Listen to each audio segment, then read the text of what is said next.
morning everyone, Jeremy here from Flatware Creations. I had a request last night for how to add a longer breaker bar to my Harbor Freight press.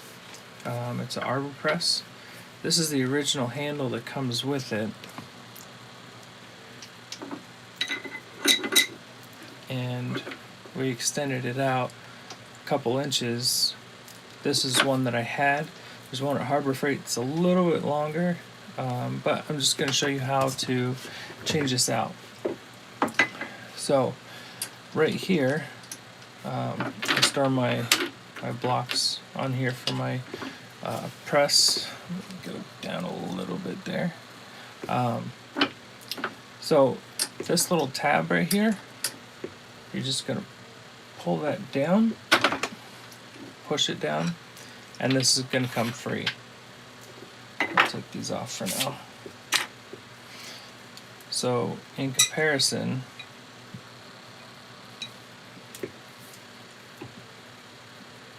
there's 4 inches of difference or so.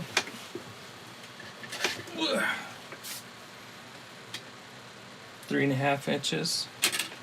But so whenever you get this, it's got a nice rounded smooth edge on it,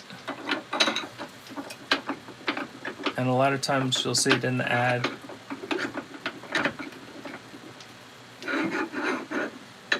like this, and the farther you pull it out, the more leverage you get, which gives you more downforce. So right here it's rated as a 1-ton Arbor press.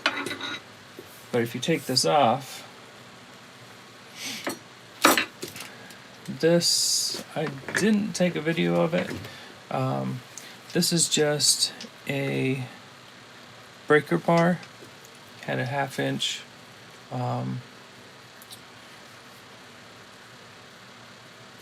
socket attachment on here, and I just cut it off right where it went to solid size.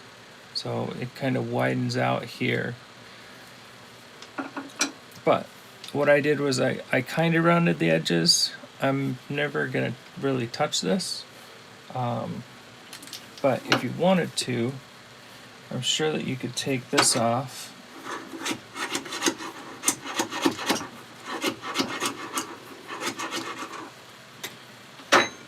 and put it over the end. So you put it through here.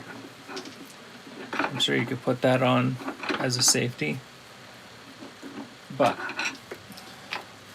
I like to get as much as I can get, so I push this through till it touches my finger, and then I lock it in place with this.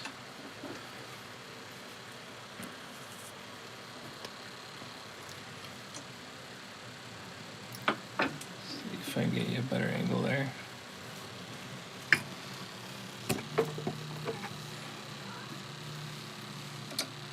So it's just this piece here that adjusts it.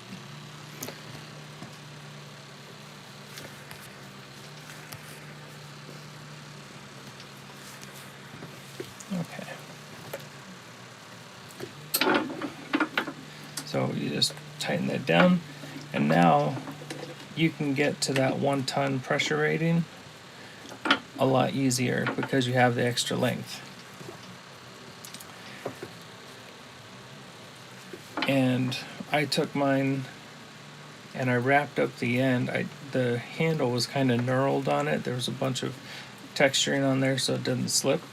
The one that's at Harbor Freight right now, it has kind of a graduated handle, which is a lot smoother and also goes bigger. So that would be really nice. But this is what I had to work with. This is what I already had. I never used this breaker bar, so I just put on some sports tape here, and it really saved my hand when I was doing hundreds of pieces at a time.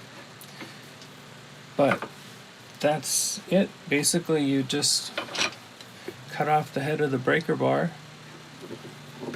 which is giving you a lot more distance, which makes it easier for you to get to that 1-ton rating with a lot less effort. So I hope that explains better just how this works.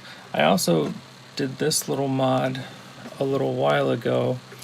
This is an eye bolt right here. And what I did was I drilled a hole all the way through,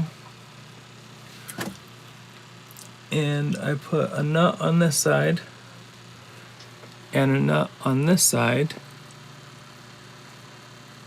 and then I put my bar back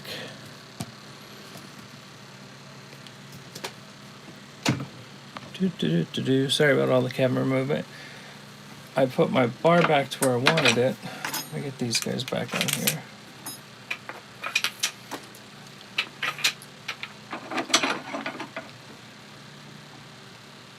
For me, that's the easiest place to store these blocks. And so without this piece here, this will go all the way back until this piece hits the top, or you hit a table. So by doing here, I can just reach up real easy. And you just reach up and bring it down. I don't have to really reach, or I don't have to bend it all the way up and over. And as far as the stability of this piece, I haven't noticed the difference. It's kind of in the middle here, so theoretically it shouldn't deteriorate from the structure.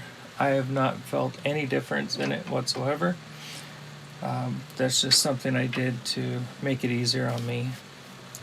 So I hope that answers the question about the breaker bar and just how it fits in there.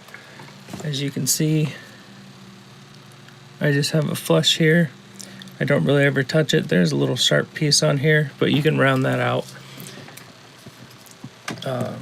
and set it up the way that you want it, that you feel comfortable having it. And all right, enjoy. Have a great day and keep making.